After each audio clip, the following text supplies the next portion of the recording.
各位大佬，當我攞出條黃線打邊爐嗰陣時，就注定對面班友面對嘅又係一場惡戰。特別係你啊，阿雷老師。雖然全網都知我吹水強條黃線打邊爐係半桶水嚟嘅，但我尋日去街檔叫雞去街檔買雞嗰陣時，聽阿雞佬傳嗰條茂利講，佢話條黃線打呂布就好似仔打老豆咁勁，有膽就得噶啦。但講到膽，成個抖音都知，我吹水強全身上下都麻麻地，就係個膽大。你見我響度有嘢食，而佢唯有食自己，就知道優勢喺我呢邊。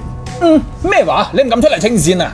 實在令我太失望啦！我以為以我嘅實力，你可以匹配到我諗你差極都有限啦。但我萬估唔到，原來你咁冇膽嘅。從一個專業嘅角度嚟講，你好閪唔夠專業啊！我一路以嚟，經常都同村入邊班小學生一直強調，作為一個出色嘅對抗奴，係寧願俾人打死，都唔會俾人睇死嘅原則態度。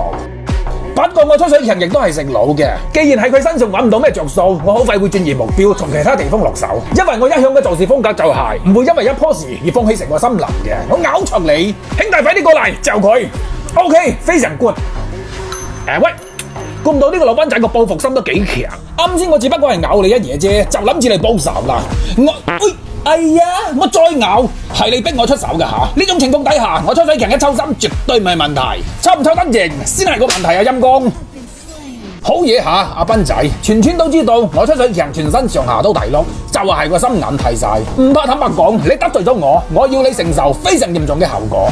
我一時想走，你插極都難飛。哎呦，你好嘢，山水有相逢啊！兄弟接力！冇嘢嘅，由開國到依家9分幾鐘，對面班友先兩個吹水強2個人頭，由此可見佢哋好打有限啦。嗱，斌仔呢幕仲俾你走得甩，我切俾你睇啊！攞你命3000，真係冤家路窄啊！嗱，斌仔老實講，我並唔係針對你，因為我吹水強並唔係咁冇風度嘅人。我嘴你兩條友最好咪走啊！今次我拋頭露面，我要證明俾你睇，我吹水強唯有抽心，並唔係吹水嘅。嗱，咪走啊！我何係嬲？點解就係唔肯俾機會我證明我自己？點解？我思疑你班友係妒忌我，驚我出人頭地咁話咯，冇用嘅。能夠出人頭地嘅話，我吹水強一早就出鳩咗啦。喺度等緊乜嘢啊？就係等呢個 moment， 又係你啊，斌仔！仆街啊，咁都唔死，一個二個咁閪醒目啊！依家咬到咗佢，4條友喺度望喎。屌，你班契大，睇嚟我呢種嘢俾佢哋睇穿晒啦。不過未使驚住，佢哋睇穿嘅只不過係條黃線嘅技能，並唔係我吹水強嘅作戰思維。我哋要出其不意，反其道而行之，先做幾個假動作，就好似踢足球咁，用逆向思維喺佢哋諗唔到嘅地方，直頭衝上去咬條鐵咩？咬到條死鹹魚。